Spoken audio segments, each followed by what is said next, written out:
picture on Sunday afternoon announcing he was back in the United States, that partially because of an upcoming promotional tour for Jordan Brand that will take him to New York, Chicago, and finally here in Los Angeles on August 3rd, which is a significant date. Put an asterisk there because we'll come back to that. But first, I want you to check out the cover of Men's Health that just dropped this morning, The Dawn, looking svelte.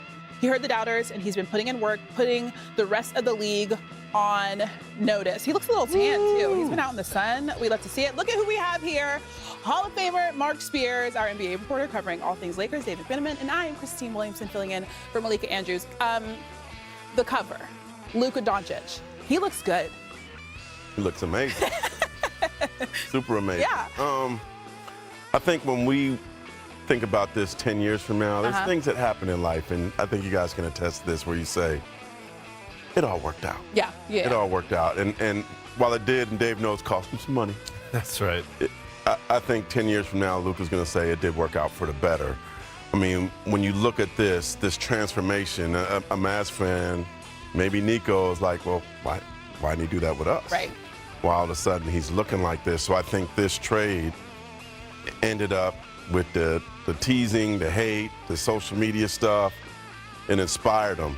Yeah. And it ended up pushing him to get in this amazing weight that I think is not only going to make him an MVP candidate next season, it's going to make him have longevity in his career, keep him around longer. Like, look how significantly different that looks. And, you know, that's kind of the elephant in the room is like, you got to be accountable for what you were, but also love where you are. So I think this, again, there's some vitriol that won't leave from Dallas, but I think 10 years from now, they're probably like, you know what, thank you for doing that. Yeah. Thank you for making me a better me. Yeah, I think Luka says that. I think Mavs fans still have a lot of questions. Well, they got Cooper, so it all worked out for them. Yeah, maybe. And except TBD. for the rest of the league should be mad. Yeah, that's true. Okay, so Dave, I mentioned that August date. Is with the Lakers this season, is the expectation for Luka to sign the extension? Yes, certainly. I mean, the Lakers, I'm told, are excited about the opportunity that sits in front of them, that they can put ink to paper to have Luka Doncic, this skinny Luka Doncic, become the new face of the franchise moving forward, whether that be for 3 years and he can become a free agent after 10 years of service in the league and, you know, really get a big contract at that point. It'd be $300+ million and be making close to $1 million per game. Or the Lakers will be able to offer him, coming this Saturday, August 2nd, in the neighborhood of 4 years, $229 million. And that could just be too big of a number to pass up rather than trying to recoup more money down the line.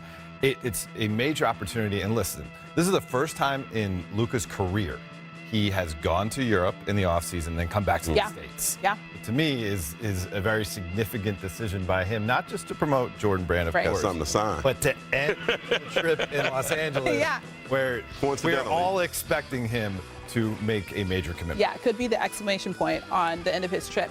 What kind of year do you expect out of Luka this season, Mark? Destroyer, angry, MVP candidate.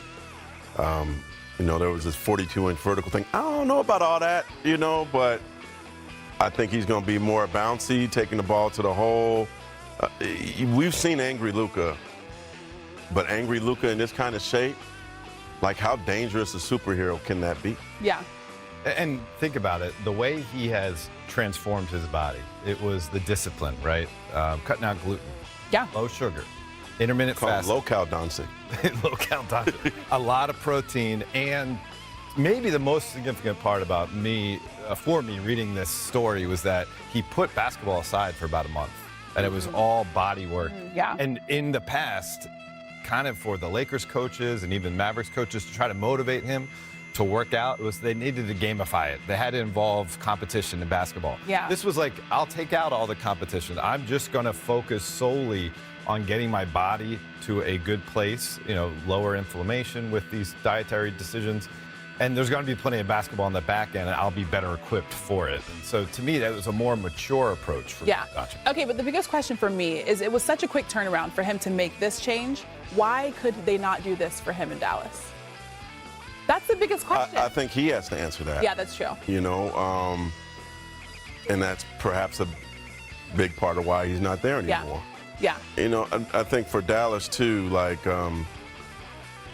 while you heard a lot of negative things, there probably is a lot of stuff that they're not saying. There's stories that I've heard that they're not saying. But ultimately, he has to be accountable. And he may not have been accountable with his words, but he's accountable with his body. Yeah. Because he made the change. Yeah, yeah. You inspire me, bro. I know. You inspire us all. I'm cutting out gluten and sugar, 250 milligrams of protein. I'm going to work on that this summer. Okay, so Luka, of course, is not the only Laker grinding this offseason. LeBron James is back from vacation and let everyone know he's back in the lab. 4:49 a.m. in LA. Quote, "Let's get it. Year 23 coming soon." So, Dave, there have been some doubts cast on LeBron's buy-in towards the Lakers this season. What does this post tell you about what LeBron is doing? He's extremely motivated for the opportunity in front of him. Kind of the last national conversation we had about LeBron was where's his head's at, because Rich Paul issued a statement to Shams Charania when LeBron opted into the 23rd year of his contract, and it was, well, we better have this team be very competitive, or, you know, LeBron recognizes he only has so much time left in his career and will prioritize finding a winning situation. He's doing what he needs to do in order to make LA be a winning situation next year. He was working out with Chris Johnson, the trainer, with Tyrese Maxey today. You know, that's, you know, another young, motivated guy who you get in the gym with Tyrese Maxey, you better get your stuff together. You can't go look like a 40-year-old guy. He'll blow right by you. And so this is a very good sign, a very good day for the Lakers, quite frankly. You have Luka Doncic wanting to prove to the world that it's not just Sasquatch videos that we've seen from overseas. Like, you can see me in the States looking skinny Luka, and we have LeBron following suit saying, I'm going to be right there with you just as motivated. And these are things that Kobe Bryant did, right? Kevin Garnett, I remember going to watch him work out at 7 a.m. in the morning in Las Vegas on a Labor Day weekend. Like, who does that? Kevin Garnett does that. And he wanted to be there at 5 a.m. They wouldn't let him into 6 because it was a holiday weekend. And I remember seeing him work out, and another guy didn't come in till like 7:30. It was Corey Maggette. And Garnett said, I asked him, why are you here so early? He said, I want to be the first person to put my feet in the sand. And LeBron is doing that. And perhaps, which, hey, might have been part of the timing, I'm sure he saw those Luka pictures before we did, He's like, right? I'd Like, love okay, to. if he's coming in shape and ready like that, not that he wasn't doing it anyway. He's been doing it, but I mean, 420 tells me you're excited. I have no question that this man is not going to work out. He's got, what, the $1 million plan around him every year. But to get up at 4:20, 4 in the morning is crazy. You're excited. Yeah. You're ready for next. I don't think it was 4:20. It was like 4:49. I think he was getting to the gym at 5 a.m. That's a different type of excitement. 4:40 is it's too early. It's too early for me. I'm not working out that I ain't waking up to 7. Okay, fair. That's a little ridiculous. Okay. Eventually, Luka will head back to Europe because FIBA EuroBasket 2025 starts in 30 days. Big news this morning that Nikola Jokic will officially be added to Serbia's roster as well, making them the favorites for the upcoming tournament. So here's a look at the odds according to ESPN Bet Sportsbook. Serbia is still looking for its first EuroBasket title as an independent country, followed closely by Germany and France. Giannis and Greece have 9-1 odds, and Luka and Slovenia are at 12-1. But we have to go back to the Joker.